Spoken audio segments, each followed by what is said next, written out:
Welcome to Friday's market wrap-up here at Top Gun Options. My name is Matthew Buckley, call sign Wiz, and what a crazy week from the Rip Your Face Off rally on Monday. And if you recall in my Monday weekly options live trade brief with my members, I said, nah, sell into this Rip Your Face Off rally. It ain't going to follow through to Friday, and we nailed it. We nailed a weekly options bear call spread on Apple. That's going to expire worthless here or close it here for 90% profit, about $1,300. So we're going to fire that one downrange.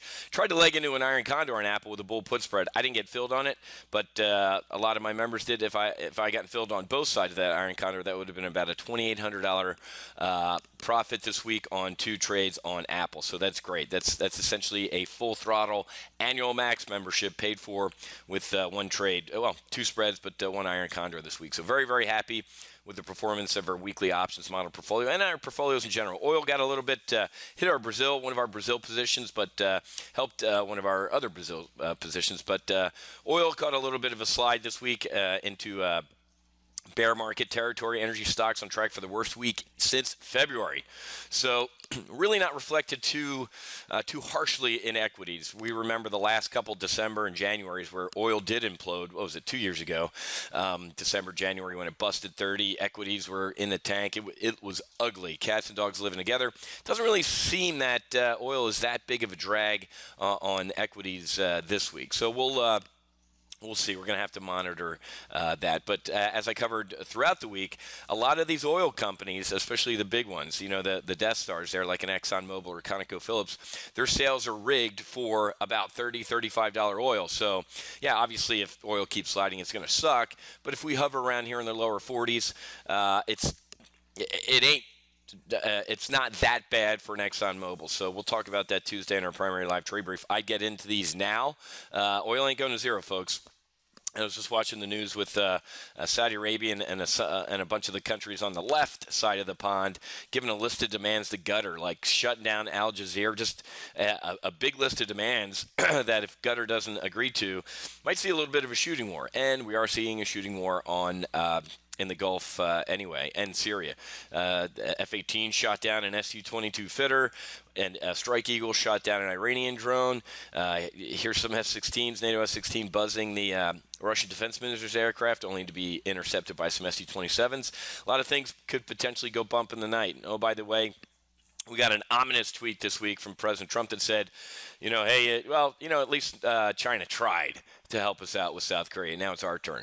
That ain't good, folks. He's going the Saddam Hussein route right now. He's not sleeping in the same place. He's not driving the same car.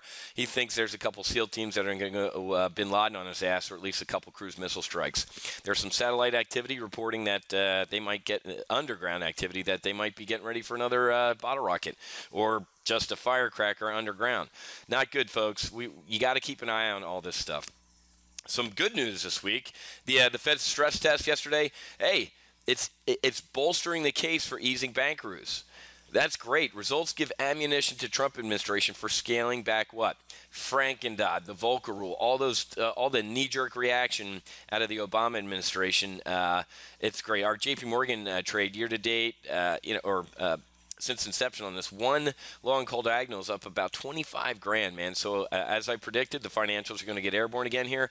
As they leveled off after a little bit of pullback, we traded some iron condors on J.P. Morgan and Goldman Sachs, kind of cobbling our shoes while the back months were just hanging out there. Healthcare, it's going to be a train wreck. I mean, the 4 Republicans have already said, excuse me, they can't support it.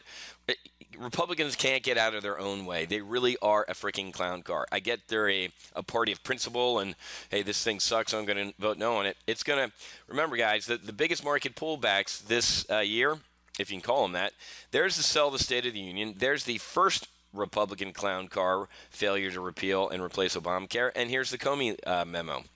So, and I love what Trump did this week, man. He bluffed. You want to talk about a real estate guy, a real estate developer? He bluffed. He did, and it's so funny to see the liberals in the media. Trump lied about having tapes. No, he didn't. Look exactly at his words, just like you liberals do. You parse look at his words. He said, Comey better hope there aren't any tapes. It doesn't say, hey, I have tapes of this conversation. There's a big difference between him saying, I have tapes, and then he doesn't, and him saying, boy, I hope there aren't any. That's masterful. That is awesome. That's negotiation, and that forced Comey. That smoked that jerk out. He's no Boy Scout, guys. He's a politician, and Trump smoked his ass out, and now he's going after Mueller, appointing all these huge Clinton donors as on his team. It's bad, guys. But I mean, just take a look at Zero Hedge today, and it'll give you a snapshot of what's going on in the world. Trump explains why he bluffed Comey on tapes. Yeah, he did, because I think his story may have changed, but you'll have to see for yourself. And here's a typical piece of shit liberal Democrat professor at the University of Delaware.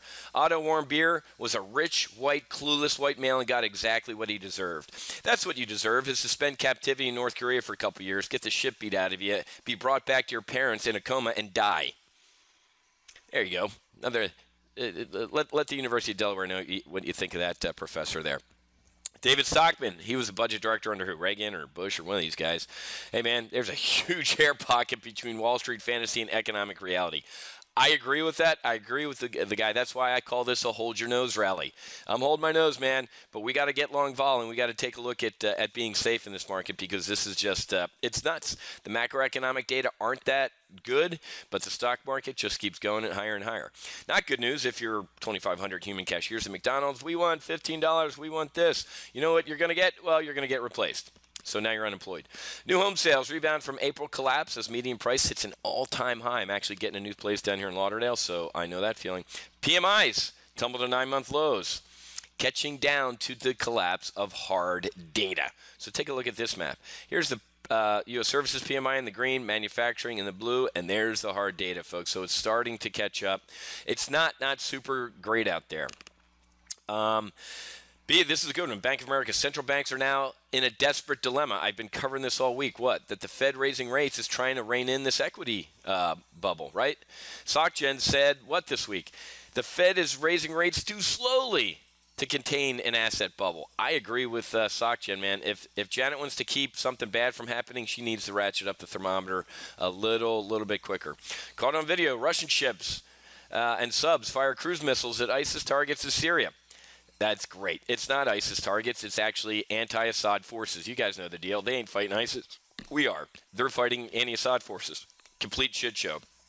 And here we go. Arab states issue a 13-point ultimatum to Qatar. Cut ties with Iran, close Al Jazeera, and shutter a Turkish air base that's there. It's man. Hey, James Comey visits the New York Times. All the news that's fit to you know what. All right, guys. Like I said, really good week with weekly options. A lot of good stuff going on here at Top Gun Options. Had our first couple options weapons school classes. Doug's going to be starting full throttle here soon, and we closed our final lifetime member at the old price of $12,500. And next time we do it, maybe in the fall, if we do it at all, or maybe in the winter, it'll be $15,000. So if you want to lock in a lifetime membership here at TGO, you got to give us a call no later than to close the business today. Okay, I got to get running. Actually, literally, got to get running. I'm going to go for a run on the beach here. So you have a great rest of your day. Happy hunting. Make sure you hedge, and God bless. I'll see you guys with